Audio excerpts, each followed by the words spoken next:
শুভ সকাল বন্ধুরা, আপনারা কেমন আছেন? আশা করি আপনারা ভালো আছেন। আমিও বেশ ভালো আছি। আজ দেখুন জন্মাষ্টমী। সবাইকে জানাই শুভ জন্মাষ্টমীর শুভেচ্ছা।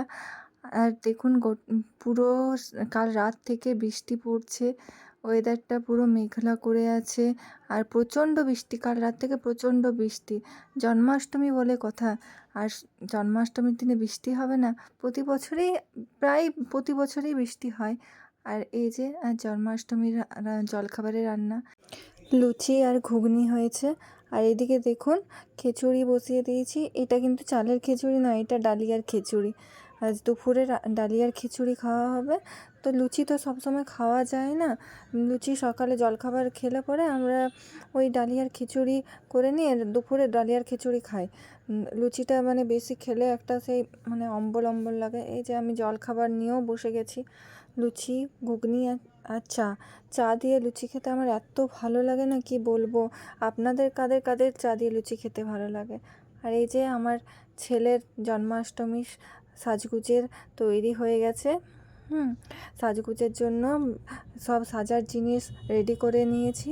এখানে বাঁশি আছে, তারপরে মালা আছে, মুকুট আছে, তারপরে হাতের বাজুতে যেগুলো বাঁধে, মানে আমি এগুলো তৈরি করেছি, হাতেই তৈরি করেছি, ওই লেস দিয়ে তৈরি করা হয়েছে। তো এখানে দেখুন আমি এগুলো সব রেডি করে নিয়েছি, ছেলেকে সাজিয়ে নেব।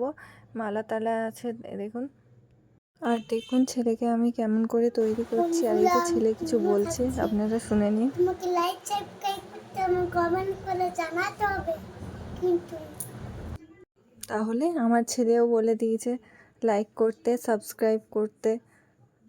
আর এবারে দেখুন আমি ধুতিটা পরিয়ে নিচ্ছি ওকে। ধুতিটা না আমি পরাতে পারছিলাম না ঠিক করে। তো তারপরে না একটু পরেই দেখছি আমার বোন চলে এলো। তো আমার বোন বলছে, অত কি তুই একটু ইউটিউবে দেখে না কেমনি করে ধুতিটা পরাচ্ছে। আমার মাথা থেকে একদমই চলে গেছিলো যে এইভাবে ধুতিটা ইউটিউবে একবার দেখে নিলে ভালো হতো। তো দিয়ে আমি দেখলাম, তো দিয়ে ধুতিটা পরিয়ে নিলাম। আর বাবার না চোখ অপারেশন হবে, তো বাবা একটু দেখা করতে এলো যে ওই রাস্তাতে, দিয়ে চলে গেল। একটু দেখা করে ফোন করেছিল। তো আমার ছেলে বলছে, দাদু ভাই তুমি একবার এসো। তো দিয়ে বললো ঠিক আছে তাহলে আমি যাচ্ছি, একবার দেখে আসি। কারণ চোখ অপারেশন করলে আর তো দেখতে পারবে না ঠিক করে। তো ওই জন্য এই এখন তো রেস্টে থাকতে হবে। তো দেখে নিয়ে পরে চলে গেল বাবা। আর এখানে দেখুন আমি আস্তে আস্তে রেডি করে নিচ্ছি ছেলেকে। ছেলের সব রেডি হয়ে গেছে প্রায়, মুখ টুখ পরিষ্কার করে তারপরে এবারে ওকে সাজিয়ে নেব। এবারে ওর মামা চলে এসে বাবাকে পৌঁছে দিয়ে, আমার বোন বাবাকে পৌঁছতে গেছিলো, আর পৌঁছে দিয়ে পরে আমার বোন তারপরে আমার ভাই চলে এসেছে। আর আমার বোন কিছুটা হেল্প করে দিয়েছে। একা মানে একটু একা করতেও অসুবিধা হয়। ও প্রতি বছরেই থাকে আমার বোন, প্রতি বছর ওকে মিমিকে ডাকো বলবে, দিয়ে মিমি আসে আর মিমি রেডি করে দেয়। আর একটু সাহায্যও হয়ে যায়। তারপরে মিমি এলে ওর ভালোও লাগে। দিয়ে এবারে মামাও এসেছে, মামা তারপরে ওর দিদুনও এসছে, দিদুনকে ডেকেছে, সবাইকে ডেকে নিয়েছে। আর দিয়ে ডেকে নিয়ে এবার দিদুনও এসেছিলো, মানে ওর আমার বাবাকে নিয়ে গেছিলো তো করতে। তো দেখুন বন্ধুরা আমার ছেলেকে কেমন লাগছে দেখতে। ভালো লাগলে কমেন্ট করে জানাবেন কেমন সাজানোটা হয়েছে।